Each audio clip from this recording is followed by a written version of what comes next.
ജനങ്ങൾക്ക് വേണ്ടി ജീവിച്ചൊരു വീരനായകന് നാട് നൽകുന്ന അന്ത്യ മൊഴിയാണ് നമ്മൾ കേൾക്കുന്നത്. മഴ പ്രശ്നമല്ല, വഴിയോരങ്ങളിൽ കാത്തു നിൽക്കുന്നവർക്ക് ഉറക്കം പ്രശ്നമല്ല. ഒരു രാത്രി മുഴുവൻ ഉറങ്ങാതെ കാത്തിരുന്ന എത്രയോ ആളുകൾ വഴിയോരങ്ങളിൽ നമ്മൾ കണ്ടു. ഇന്ന് അദ്ദേഹത്തിൻ്റെ സംസ്കാര ചടങ്ങുകൾ നടക്കുക ആലപ്പുഴ വലിയ ചുടുകാടിലാണ്. നിങ്ങൾക്കറിയാം, പുന്നപ്ര വയലാർ സമരനായകനായ വി എസ് അച്യുതാനന്ദൻ അദ്ദേഹത്തോടൊപ്പം ഈ സമരമാമാങ്കത്തിൽ പങ്കെടുത്ത ഒരുപക്ഷെ ഏറ്റവും വലിയ കേരളത്തിൻ്റെ വിപ്ലവ ചരിത്രത്തിൽ ഏറ്റവും പ്രാധാന്യം നേടിയ പുന്നപ്ര വയലാർ സമരത്തിൽ പങ്കെടുത്ത മറ്റുള്ളവർക്കൊപ്പം അദ്ദേഹവും അവിടെ അന്ത്യവിശ്രമം കൊള്ളും. ആലപ്പുഴ വലിയ ചുടുകാട്ടിൽ നിന്ന് ആഷ്മി താജ് ഇബ്രാഹിം കൂടി നമുക്കൊപ്പം ചേരുകയാണ്. ആഷ്മി, ഇന്നൊരു പക്ഷേ നമ്മൾ വിചാരിച്ചതിനേക്കാളും എത്രയോ മണിക്കൂർ കഴിഞ്ഞാകും ഈ വലിയ ചുടുകാട്ടിൽ സംസ്കാരം നടക്കാൻ സാധ്യത. വളരെ ഇഴഞ്ഞാണ് ഈ വണ്ടി വിലാപയാത്ര കടന്നുപോയിക്കൊണ്ടിരിക്കുന്നത്. ഓരോ ജംഗ്ഷനിലും ആയിരങ്ങൾ കാത്തു നിൽക്കുമ്പോൾ അവരെ അവഗണിച്ച് മുന്നോട്ട് പോകാനും കഴിയില്ല. പറയൂ കാശ്മി. ഉറപ്പായും എസ്കേൻ അങ്ങനെ തന്നെയാണ്. അല്ലെങ്കിൽ ക്രമീകരണ പ്രകാരമാണെങ്കിൽ ഇപ്പോൾ ആലപ്പുഴ എത്തുന്ന സമയമായി. രാത്രി 2 മണിയോട് ആലപ്പുഴ എത്തും. 11 മണിക്കൂർ എടുത്ത് രാത്രി 2 മണിയോട് ആലപ്പുഴയിലേക്ക് എത്തുമെന്നുള്ളതായിരുന്നു ആദ്യ ക്രമീകരണത്തിൽ പറഞ്ഞിരുന്നത്. പക്ഷേ 2 മണിക്ക് എപ്പോഴേ കഴിഞ്ഞിരിക്കുന്നു എസ്കേൻ. ഇപ്പോൾ 7:30 സമയം 7:30 കഴിയുന്നു. 7:30 കഴിയുമ്പോൾ ഇനിയും കിലോമീറ്ററുകൾ കിടക്കുകയാണ്.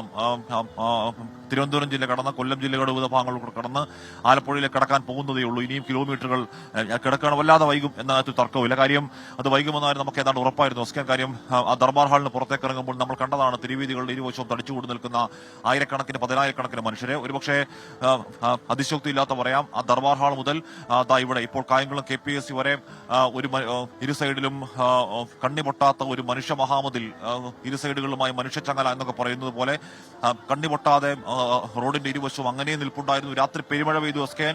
കോരിച്ചൊരിയുന്ന മഴയത്തും അവരുടെ പ്രിയപ്പെട്ട നേതാവിന് ഒരു നോക്ക് കാണാൻ അവിടെ ഒന്ന് മാറാതെ, പെരുമഴയത്തും ഒരു തരിമ്പ് പോലും പിന്മാറാതെ അവിടെ തന്നെ മണിക്കൂറുകൾ നിൽക്കുന്ന മനുഷ്യരെ നമ്മൾ കണ്ടു ഇന്നലെ വിലാപയാത്രയിൽ ഉടനീളം. അല്പസമയത്തിനകം ഈ ആലപ്പുഴ അതിർത്തിയിലേക്ക് എത്തും എന്നതേ ഉള്ളൂ. പതിയെ വളരെ പതിയെ ഇഴഞ്ഞിഴഞ്ഞ് മാത്രമാണ് വിലാപയാത്രയ്ക്ക് മുന്നോട്ടേക്ക് നീങ്ങാൻ കഴിയുന്നത്. റോഡുകളിൽ മൊത്തം ആയിരക്കണക്കിനായ മനുഷ്യർ VS ഒരു നോക്ക് കാണാനും മുഷ്ടി ചുരുക്കി ഒരു അന്ത്യാഭിവാദ്യം അർപ്പിക്കാനും നിൽക്കുമ്പോൾ സ്വാഭാവികമായും ആ വാഹനത്തിന് അതിന്റെ വേഗത കുറയ്ക്കാതെ വയ്യ. അങ്ങനെ വേഗത കുറയ്ക്കുമ്പോഴേക്കും ഈ പറയുന്ന ടൈം ഷെഡ്യൂളൊക്കെ വല്ലാതെ തകിടം മറിയുന്ന കാഴ്ച നമ്മൾ കാണുന്നു. കാരണം അത് സഖാവാണ്, അത് VS ആണ്. നമ്മൾ നിൽക്കുന്ന വലിയ ചൂടുകാട് ആണ്. വലിയ ചൂടുകാടിൽ VS-നുള്ള അന്തിമമായുള്ള ഉറക്കത്തിനുള്ള ക്രമീകരണങ്ങളൊക്കെ ഇവിടെ പൂർത്തിയാകുന്നു. ഇങ്ങോട്ടേക്ക് രാവിലെ മുതൽ തന്നെ ഒരുപാട് പേർ എത്തുന്നുണ്ട്. കണ്ണൂരിൽ നിന്നും കാസർഗോഡിൽ നിന്നുമൊക്കെയായി ഒരുപാട് മനുഷ്യർ ഇങ്ങോട്ടേക്ക് ഈ വലിയ ചൂടുകാട് ശ്മശാനത്തിലേക്ക് എത്തുന്നു. വലിയ ചൂടുകാട് എന്ന് പറയുന്നത് കേവലം ഒരു പേരല്ല എസ്കേൻ. അറിയാം, അടങ്ങാത്ത സ്വാതന്ത്ര്യദാഹവുമായി സർസിപ്പിയുടെ പട്ടാളത്തോട് ഏറ്റുമുട്ടി നാടിന്റെ വിമോചന പോരാട്ടത്തെ ഹൃദയരക്തം കൊണ്ട് ചുവപ്പിച്ച രക്തനക്ഷത്രങ്ങളുടെ സ്മൃതിമണ്ഡപം ആണ് ഈ വലിയ ചൂടുകാടെന്ന് പറയുന്ന. ആ സ്മൃതിമണ്ഡപം നേതാക്കളുടെ അല്ലെങ്കിൽ വലിയ വിപ്ലവകാരിയെ പുന്നപ്ര വയലാറിന്റെ പ്രിയപ്പെട്ട പുത്രനെ ഏറ്റുവാങ്ങാൻ ആ വലിയ ചൂടുകാട് തയ്യാറായിരിക്കുന്നു. എല്ലാ സജ്ജീകരണങ്ങളും പൂർത്തിയായിരിക്കുന്നു. ഇവിടെ ഒരുപക്ഷെ ഇവിടെ നേരത്തെ വയലാർ രക്തസാക്ഷി ദിനത്തിൽ മണ്ഡപത്തിൽ സ്ഥാപിക്കാനുള്ള ദീപശിഖ റിലേ ആരംഭിക്കുന്നത് ഈ വലിയ ചൂടുകാട്ടിൽ നിന്നാണ്.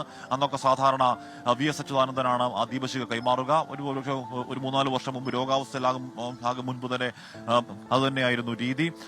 എന്നാൽ അമേരിക്കൻ മോഡലിനെതിരെ സ്വതന്ത്ര തിരുവിതാംകൂറിന് വേണ്ടി ജീവൻ നൽകി പൊരുതിയ പുന്നപ്രയിലെ ധീരന്മാർ, കമ്മ്യൂണിസ്റ്റ് പ്രസ്ഥാനത്തിന്റെ വളർച്ച കൂടുമ്പാവും ചെയ്ത ജനനേതാക്കൾ എന്നിവർക്കൊപ്പമാകും ആലപ്പുഴയുടെ വലിയ ചൂടുകാടിൽ ഇനി VS-ന്റെ അന്ത്യവിശ്രമം ഇവിടെ ഒരുങ്ങുക. ഇവിടെയുള്ള അതിനുള്ള ക്രമീകരണം ഒക്കെ പൂർത്തിയായിരിക്കുന്നു. ഇങ്ങോട്ടേക്ക് എത്തിയിരിക്കുന്ന 100 മനുഷ്യരെ നമ്മൾ കാണുന്നുണ്ട്. വലിയ ചൂടുകാടിലേക്ക് ഇങ്ങോട്ടേക്ക് എത്താൻ നന്നേ വൈകും എന്നറിഞ്ഞിട്ടും രാവിലെ മുതൽ ഇങ്ങോട്ടേക്ക് എത്തിക്കുന്ന കണ്ണൂരുകാരായ, കാസർഗോഡ് കാഞ്ഞങ്ങാടുകാരായ ഒരുപാട് പേരെ നമ്മൾ കാണുന്നുണ്ട്.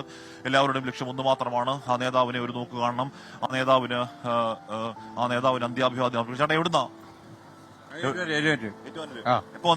ഞങ്ങളിപ്പോ വന്നേ ഉള്ളൂ. VS-നെ കാണുക, VS-നെ കണ്ടിട്ടേ പോവുള്ളൂ. അന്ത്യാഭിവാദ്യം അർപ്പിക്കണം. വിലാപയാത്ര എവിടെയും കൂടെ പോയില്ല.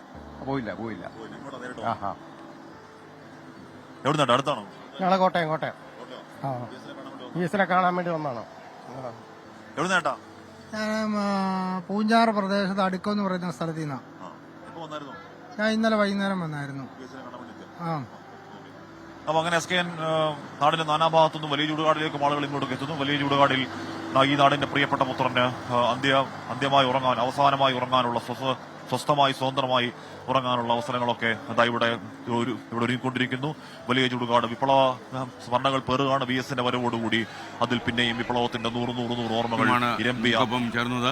ഇപ്പോൾ വിലാപയാത്ര കായംകുളത്ത് എത്തിയിരിക്കുന്നു. അടുത്ത പോയിന്റ് എന്ന് പറയുന്നത് കരിയിലക്കുളങ്ങരയാണ്.